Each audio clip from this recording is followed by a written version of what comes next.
تو ایسے لوگ گمراہ ہیں سارے کے سارے۔ اچھا جی، یہ فضل ربانی ہے، اور یہ کون کہہ رہا ہے؟ علامہ ابن کثیر کہہ رہے ہیں، یہاں سے دیکھیں ذرا، اور یہ قرآن مجید کی آیت انہوں نے کوٹ کی۔ یہ سارے جو بھی تفسیر آپ اٹھائیں گے نا، تفسیر کا میں کہہ رہا ہوں 50 تفاسیر اٹھا لیں، سب میں یہی لکھا ہوگا کہ یہ کون ہے؟ یہ ہے نبی، صدیقین، شہداء اور صالحین، یہی انعام یافتہ لوگ ہیں، اللہ جاننے والا کافی اچھا۔ حضرت عبداللہ ابن عباس فرماتے ہیں اس کا مطلب کیا ہے؟ حضرت دیکھو عبداللہ ابن عباس تفسیر کر رہے ہیں قرآن مجید کی اس آیت کی، کہتے ہیں اللہ تعالیٰ جل شانہ نے تو مجھے ان فرشتوں، نبیوں، صدیقوں، شہیدوں اور صالحین کی راہ پر چلا جن پر تو نے اپنی اطاعت اور عبادت کی وجہ سے انعام نازل فرمایا۔ یہ اس آیت کی انعامت علیہم کی تفسیر عبداللہ ابن عباس رسول اللہ کے چچا کے بیٹے ہیں، وہ فرما رہے ہیں تفسیر۔ صراط الذین انعمت علیہم، یہ علامہ ابن کثیر کی تفسیر ختم ہو گئی، اب دوسری تفسیر سنیں۔ کہتے ہیں کہ ان لوگوں کا راستہ جن پر تو نے احسان کیا، یہ جملہ اس سے پہلے جو آیت گزری ہے نا ایاک نعبد و ایاک نستعین کی، وہ اور اس کے بعد جو صراط مستقیم سے مراد جو تھا، ان لوگوں کا راستہ جن پر تو نے انعام کیا، یہ اس کی تفسیر ہے۔ یہ جن لوگوں پر اللہ تعالیٰ نے احسان فرمایا وہ کون لوگ ہیں؟ نیچے آتا ہے۔ اچھا، کہتے ہیں آیت صراط الذین انعمت علیہم سے معلوم ہونے والے مسائل کیا ہیں؟ ایک مسئلہ تو یہ سیکھا کہ جن امور پر بزرگان دین کا عمل ہو رہا ہو، بزرگان نے دین کا، وہ صراط مستقیم ہے، ایک بات۔ امام فخر الدین رازی، اب امام رازی کا نام آپ نے سنا ہوگا، اللہ کرے کہ آپ نے سنا ہو، ان کی تفسیر ہے تفسیر کبیر کے نام سے، بہت بڑی تفسیر ہے، بہت، تو پرانے زمانے میں گزرے ہیں۔ اب وہ کیا کرتے ہیں؟ وہ کہتے ہیں کہ بعض مفسرین نے یہ لکھا ہے، وہ کہتے ہیں کہ پرانے تفسیر تفاسیر نے لکھا ہے، حالانکہ یہ خود بھی 1000 سال پہلے گزرے ہیں۔ وہ کہتے ہیں کہ اہدنا الصراط المستقیم کے بعد صراط الذین انعمت علیہم کو ذکر کرنا اس بات کی دلیل ہے کہ مرید ہدایت اور مکاشفہ کے مقامات تک اسی صورت میں پہنچ سکتا ہے۔ مرید ہدایت اور مکاشفہ، مکاشفہ کا مطلب ہوتا ہے کہ پردہ ہٹ جائے، کہ مقامات تک اس وقت اس صورت میں پہنچ سکتا ہے جب وہ کسی ایسے کامل پیر کی پیروی کرے جو درست راستے کی طرف اس کی رہنمائی فرمائے، غلطیوں اور گمراہیوں کی جگہوں سے اسے بچائے، کیونکہ اکثر لوگوں پر نقص غالب ہے اور ان کی عقل حق کو سمجھنے اور صحیح اور غلط میں امتیاز کرنے سے قاصر ہیں۔ تو ایسے کامل شخص کا ہونا ضروری ہے، ایسا استاد ہونا چاہیے انسان کی زندگی میں جس کی ناقص شخص پیروی کرے، یہاں تک کہ اس کامل شخص کی عقل کے نور سے اس ناقص شخص کی عقل بھی مضبوط ہو جائے، اور اس صورت میں وہ دونوں جو ہیں وہ کیا ہو؟ سعادتوں کے درجات اور کمالات کی بلندیوں تک پہنچ جائیں۔ اچھا استاد مل جانا بہت ضروری ہے زندگی میں۔ غیر المغضوب علیہم ولا الضالین، نہ کہ ان لوگوں کا راستہ جن پر تو نے غضب کیا، اور نہ ہی بہکے ہووں کا۔ جن پر اللہ تعالیٰ کا غضب ہوا ان سے مراد یہودی ہے، اور بہکے ہووں سے مراد عیسائی ہیں، جیسا کہ سنن ترمذی میں ہے۔ امام فخر الدین رازی نے یہ بھی لکھا ہے کہ جن پر غضب ہوا ان سے مراد بدعمل لوگ ہیں، اور بہکے ہووں سے مراد بد عقیدہ لوگ ہیں، تفسیر کبیر میں۔ ہر مسلمان کو چاہیے کہ وہ عقائد، اعمال، سیرت، صورت، ہر اعتبار سے یہودیوں، عیسائیوں اور تمام کفار سے الگ رہے، نہ ان کے طور طریقوں اپنائے اور نہ ہی ان کے رسم و رواج اور فیشن اختیار کرے، اور ان کی دوستیوں اور صحبتوں سے دور رہتے ہوئے اپنے آپ کو قرآن و سنت کے سانچے میں ڈالنے میں ہی اپنے لیے دونوں جہانوں کی سعادت تصور کرے۔ آیت ولدوالین کے متعلق شرعی مسئلہ، بعض لوگ ولدوالین کو ولدوالین کہتے ہیں، ایسا پڑھنا حرام ہے، حرام۔ اس کی وجہ کیا ہے؟ دیکھو، دوالین کا مطلب ہوتا ہے گمراہوں میں سے نہ کر دینا، اور اس کو اگر آپ پڑھیں گے ولدوالین تو زوال کہتے ہیں سائے دار کو نا، ذل الہی، ذل ہما، سائے کے مطلب میں، تو ولدوالین کا مطلب ہوگا اور سائے والوں میں سے نہ کرنا۔ تو سائے والے تو 7 لوگ ہیں، خوش نصیب لوگ ہیں وہ جو سائے میں رہیں گے قیامت کے دن۔ تو یہ ایسا کہنا جو ہے، آپ نے دوات کو زوات سے بدل دیا، اس لیے حرف مکمل بدل گیا۔ ایسا کہنا اگر جان بوجھ کے کر رہے ہیں تو بندہ کافر ہو جاتا ہے، اور ایسا پڑھنا حرام ہے اور نماز ٹوٹ جاتی ہے اس سے، اسی پہ فتویٰ ہے۔ اعلیٰ حضرت امام احمد رضا خان رحمۃ اللہ تعالی فرماتے ہیں کہ ضاد، ضا، ذال، زا سب حروف متباینہ متغائرہ، یعنی ایک دوسرے سے جدا جدا حروف ہیں۔ ان میں سے کسی کو دوسرے سے تلاوت قرآن میں قصدن بدلنا، اس کی جگہ اسے پڑھنا، نماز میں ہو خواہ بیرون نماز ہو، حرام قطعی ہے اور گناہ عظیم ہے، اور افتراء علی اللہ ہے، اللہ پر جھوٹ باندھنا ہے، وہ تحریف کتاب کریم ہے، یعنی یہ بالکل سخت گناہ ہے۔ آمین، آخر میں آمین کہتے ہیں نا، الفاتحہ کے بعد آمین ایسا ہے جیسے کتاب پر مہر، یہ حدیث نبی بھی ہے اور حضرت امام علی کا قول بھی ہے۔ آمین کا مطلب ہوتا ہے افعل، یہ کر، یا استجب، دعا قبول کر، یا امہل، امہل کا مطلب ہوگا مہلت دے۔ آمین بغیر مد کے مطلب دیتا ہے ہمیں ہماری دوری بڑھا، یہ قرآن میں نہیں ہے، ٹھیک ہے، آمین نہیں ہے قرآن مجید میں، احباب یاد رکھیں، یہ کیا نہیں ہے، اس کو پتہ ہونا چاہیے کہ کیا نہیں ہے قرآن مجید میں، یہ آمین قرآن میں نہیں ہے، ٹھیک ہے،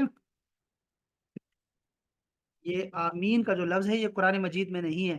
اچھا، یہ جو عیسائی ہیں یہ بھی کہتے ہیں آمین، لیکن وہ کہتے ہیں امین، امین کہتے ہیں، ہمیں حکم ہے کہ آپ نے مد کے ساتھ پڑھنا ہے، اس کو آمین پڑھنا ہے۔ آمین کہنے والا بھی دعا میں شامل ہوتا ہے، جیسے موسیٰ علیہ السلام دعا کر رہے تھے اور ہارون علیہ السلام کہتے تھے آمین آمین آمین، تو اللہ پاک نے فرمایا ہم نے تم دونوں کی دعا قبول کر لی۔ اس طرح رسول اللہ صلی اللہ علیہ وسلم نے ارشاد فرمایا جب امام ولدالین کہے تو تم کہو آمین، جس کا آمین کہنا فرشتوں کے آمین کہنے کے موافق ہو گیا اس کے پہلے سارے گناہ معاف کر دیے جائیں گے۔ یہ قرآن مجید کا کلمہ نہیں ہے۔ نماز کے اندر اور نماز سے باہر جب بھی سورہ فاتحہ ختم کی جائے تو اس کے بعد آمین کہنا سنت ہے۔ حناف کے نزدیک نماز میں آمین بلند آواز سے نہیں بلکہ آہستہ سے کہی جائے گی۔ سورہ فاتحہ 7 آیتوں پر مشتمل ہے، جن میں سے پہلی 3 آیات میں اللہ تعالیٰ کی حمد و ثنا ہے، آخری 3 میں انسان کی طرف سے دعا کی درخواست ہے، اور جو رب العزت نے اپنے رحمت سے خود ہی انسان کو سکھایا، اور درمیانی ایک آیت جو ہے وہ 2 چیزیں مشترک ہے کہ کچھ حمد و ثنا کا پہلو ہے اور کچھ دعا درخواست کا ہے۔ صحیح مسلم کی روایت میں آتا ہے کہ رسول اللہ صلی اللہ علیہ وسلم نے ارشاد فرمایا کہ حق تعالیٰ نے فرمایا ہے کہ یہ حدیث سننے والی ہے کہ نماز یعنی سورہ فاتحہ میرے اور بندے کے درمیان 2 حصوں میں تقسیم کی گئی ہے، نصف میرے لیے ہے اور نصف میرے بندے کے لیے، اور جو کچھ میرا بندہ مانگتا ہے وہ اس کو دے دیا جائے گا۔ پھر رسول اللہ صلی اللہ علیہ وسلم نے ارشاد فرمایا کہ بندہ جب کہتا ہے الحمدللہ رب العالمین تو اللہ تعالیٰ فرماتا ہے میرے بندے نے میری حمد کی، اور جب وہ کہتا ہے الرحمن الرحیم تو اللہ تعالیٰ فرماتا ہے میرے بندے نے میری تعریف و ثنا بیان کی، اور جب بندہ کہتا ہے مالک یوم الدین تو اللہ تعالیٰ فرماتا ہے میرے بندے نے میری بزرگی بیان کی، اور جب بندہ کہتا ہے ایاک نعبد و ایاک نستعین تو اللہ تعالیٰ فرماتا ہے یہ آیت میرے اور میرے بندے کے درمیان مشترک ہے، کیونکہ اس میں ایک پہلو حق تعالیٰ کی حمد و ثنا کا بھی ہے اور دوسرا پہلو بندے کی دعا اور درخواست کا بھی ہے۔ اس کے ساتھ یہ بھی ارشاد فرمایا کہ میرے بندے کو وہ چیز ملے گی جو اس نے مانگی ہے۔ پھر جب بندہ کہتا ہے اہدنا الصراط المستقیم تو آخر تک ودوالین تک، تو اللہ تعالیٰ نے فرمایا کہ یہ سب میرے بندے کے لیے ہے اور اس کو وہ چیز ملے گی جو اس نے مانگی ہے۔ رسول اللہ صلی اللہ علیہ وسلم نے ارشاد فرمایا واہ واہ واہ واہ، کہ اس قسم ہے اس ذات کی جس کے قبضے میں میری جان ہے کہ سورہ فاتحہ کی نظیر کی مثال نہ تورات میں نازل ہوئی، نہ انجیل میں نازل ہوئی، نہ زبور میں کوئی آئے ہے، اور نہ خود قرآن میں کوئی دوسری صورت اس کی مثال ہے، ایسی صورت ہے ہی نہیں سرے سے، واہ واہ۔ رسول اللہ نے یہ بھی فرمایا کہ سورہ فاتحہ ہر بیماری کی شفا ہے، اس کا نام بھی شفا ہے، سورہ شفا۔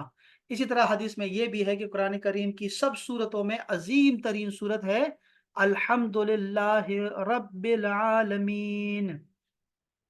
یہ ہے جی آپ کی سورہ فاتحہ، جس کی تفسیر آپ نے ملاحظہ فرمائی مختلف تفاسیر کی روشنی میں۔ تو ہمیں ایسے میں بہت ساری چیزیں مل جاتی ہیں، سائڈ سے بھی ہمیں بہت کچھ آ جاتا ہے ملنے سننے کے لیے۔ اب جب ہم سورہ بقرہ شروع کریں گے تو لگے گا جیسے ہم جو ہے وہ بنی اسرائیل کی کوئی بات پڑھ رہے ہوں گے، لیکن ہمارے سامنے جو ہے اور پیغمبر بھی ساتھ آئیں گے، یعنی وہی کام کسی اور پیغمبر نے بھی کیا ہوگا، یا اگر کتاب قرآن مجید کی بات ہو رہی ہے تو زبور، تورات اور انجیل کی بھی بات ساتھ شروع ہو جائے گی۔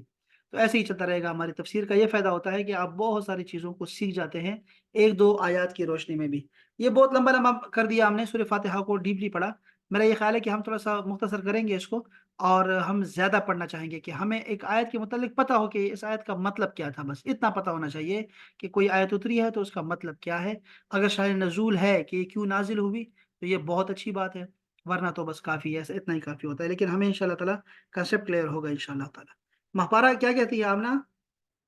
ایسا ٹھیک ہے نا، تھوڑا کم رکھیے نا اس کو، بہت زیادہ ہو جاتا ہے، یا جی ٹھیک ہے سے ٹھیک نارمل ہے، ویسے تو بہت نارمل؟ زیادہ نالج میں الحمد للہ اضافہ ہو رہا ہے اس سے، لیکن وقت کے لحاظ سے آپ دیکھ لیں جیسے مناسب سمجھتے ہیں۔ ہاں نہیں، وقت تو ہمارے پاس انشاءاللہ کھلا ہے، بہت اچھا ہے انشاءاللہ، ہم جلدی جلدی پڑھیں گے، جتنا ہم کوشش کریں گے کہ ہم اس کو ختم کریں، جتنا ہم پڑھ سکیں، جتنا بھی ہو سکے۔ قرآن مجید میں نا آپ کو بتایا بھی ہے میں نے بہت دفعہ کہ 78,000 جو ہے وہ الفاظ ہیں، ٹھیک ہے جی، لیکن کیا ہوتا ہے ریپیٹیشن اتنی زیادہ ہے اس کی کہ یہ 17,500 الفاظ ہیں، اصل میں 17,500 الفاظ ہیں، تو ہمارے ٹارگیٹ جو ہے وہ 78,000 الفاظ نہیں ہے، یعنی امید ہے کہ ہم جتنے بھی پارے پڑھ لیں گے نا اس میں ہمارا بہت سارا جو ہے مواد تفاسیر کے حوالے سے جتنے بھی چیزیں ہوں گی، تاریخ میں سے ہو یا پھر وہ شرع کے حوالے سے ہو، احکام میں فقہ ہو، عقیدے کے مسائل ہوں، وہ سارا اس میں آ جائے گا، سارا کا سارا اس میں آتا جائے گا، یعنی کبھی جیسے عقیدے کی آج بات آ گئی نا، اس طرح آپ کی سند کی باتیں آ جاتی ہیں، اس طرح پھر آپ کی فقہ کی باتیں آتی ہیں، اس میں فقہی مسائل آتے ہیں، قرآن مجید میں ہی آئیں گے وہ سارے مسائل، جیسے اب ماں دودھ کتنا پلائے گی بچے کو، شوہر خرچہ کیسے کتنا برداشت کرے گا، کس کس کا برداشت کرے گا، طلاق کیسے ہوتی ہے، کوئی بندہ فوت مر جائے تو اس کی بیوی کیا کرے گی، یا اس کے منگنی کے آداب کیا ہیں، شادی کے کیا آداب ہیں، وہ سب کچھ یہ آتا جائے گا اس میں، قرآن کریم میں ہر چیز ہے، ہر چیز، اس میں وعدے بھی ہیں، اس میں وعید بھی ہے دوزخ کے حوالے سے، اور جنت کی باتیں بھی آئیں گی، دوزخ کی باتیں بھی آئیں گی اس کے درمیان، تو ہم شاء بہت کچھ جو ہے سیکھتے رہیں گے ساتھ ساتھ میں انشاءاللہ تعالی، تو یہ اچھا ہے انشاءاللہ، انشاءاللہ فائدہ فائدہ رہے گا، جو جتنا پڑھتے جائیں گے انشاءاللہ فائدہ ہی ہوگا، نقصان نہیں ہے ہمارا انشاءاللہ اس میں۔ آپ کے ذہن میں کوئی بات ہے تو بتائیں پلیز، میرا تو یہاں سے میں آپ کو اس کی PDF بنا کے آپ کو بھیج دوں گا انشاءاللہ۔ چلیں پھر، بس یہی کافی ہے انشاءاللہ، اور کل ہم پھر جب آپ سوموار کو شاید 3 دن چھٹی ہے آپ کی، لیکن سوموار کو ٹیسٹ وغیرہ کوئی نہیں ہے، وہ ٹیسٹ والی تو نہیں آئی ہے آج؟